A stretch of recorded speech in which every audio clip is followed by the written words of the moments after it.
Alors, chers amis, soyez les bienvenus à nouveau sur pour notre formation de Supply Chain Management.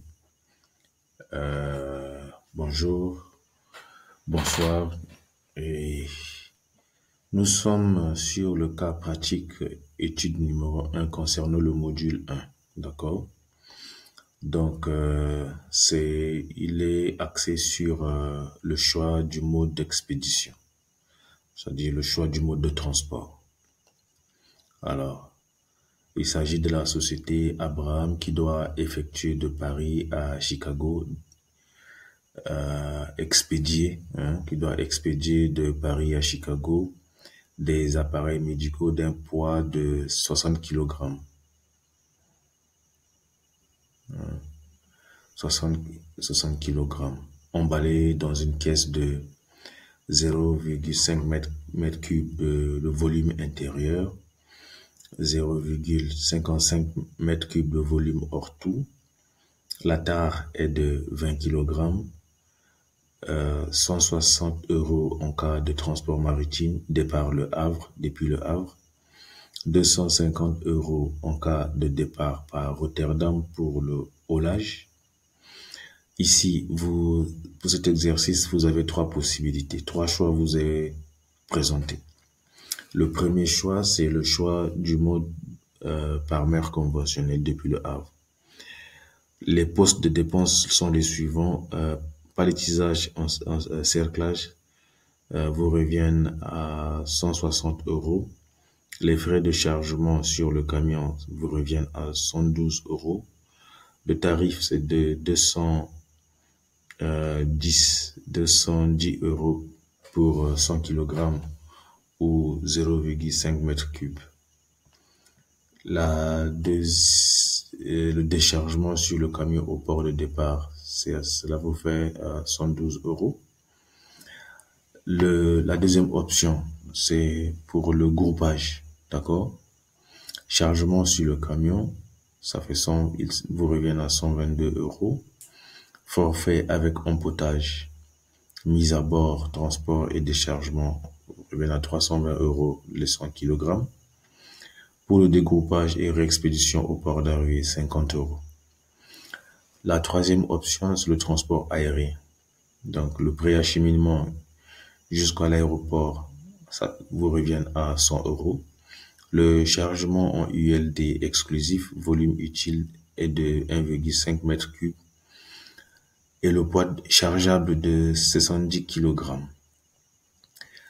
Tarif 60 € au-delà de 500 kg, soit 3 € le kilogramme. Les frais de douane export vous reviennent à 25 €, quel que soit le mode de transport. La valeur de la marchandise au départ est de 1200 €. Alors, le travail à faire ici est le suivant. Indiquer pour l'expédition décrite ci-dessus le mode d'expédition le plus adapté, compte tenu des éléments financiers et non financiers parmi les trois possibilités proposées, et les documents à remettre au destinataire selon les incoterms FCA, usine, du vendeur, FOB, CFR New York et CPT Chicago. Ce travail sera présenté dans un tableau. Un tableau qui va faire ressortir toutes les postes de dépenses par mode de transport que vous aurez choisi. Et lorsque ces points de dépenses seront vraiment visibles et qui vont vous permettre de pouvoir identifier automatiquement quel est le mode de transport à indiquer,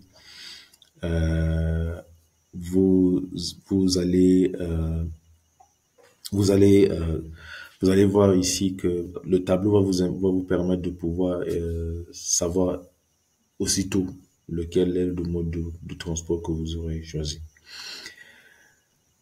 Pour vous aider, je vous propose de vous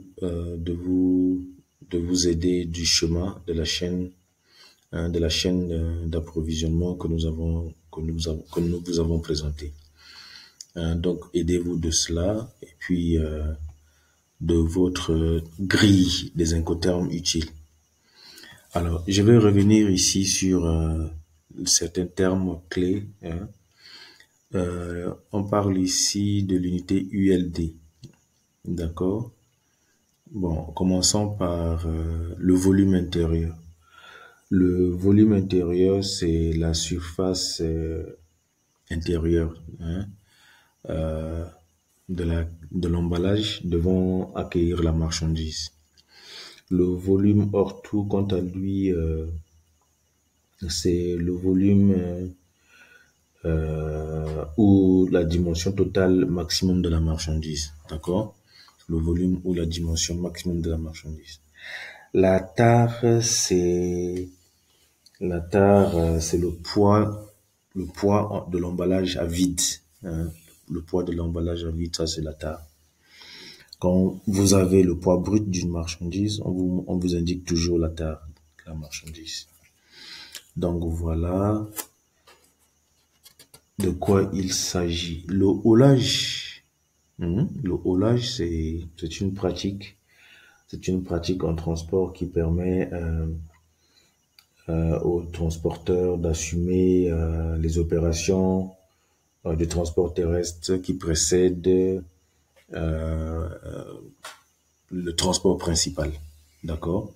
C'est une opération qui permet au transport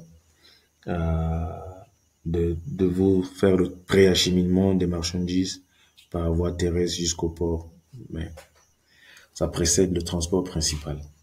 Donc voilà les quelques termes que je tenais à vous expliquer avant que vous ne puissiez entamer à proprement parler l'entame de cet exercice.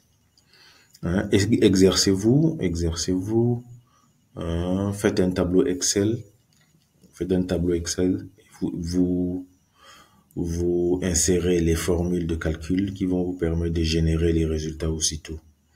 Donc, je vous propose de faire un tableau Excel pour cela. La charge en ULD, oui, j'ai oublié de vous expliquer celui-là aussi. La charge en ULD, c'est Unit Load Device, d'accord? Unit Load Device. Donc, ce sont des conteneurs ou des palettes normalisées par l'IATA, International Transport Air Transport Association, donc qui sont conçus pour s'adapter aux dimensions et formes des soutes de l'avion. Donc c'est en transport aérien. Les unités ULD, vous les rencontrez plus en aérien. Donc voilà. Merci beaucoup, portez-vous bien et je vous fais confiance pour cet exercice. En fait, une esquisse et on verra par la suite. Portez-vous bien, ciao.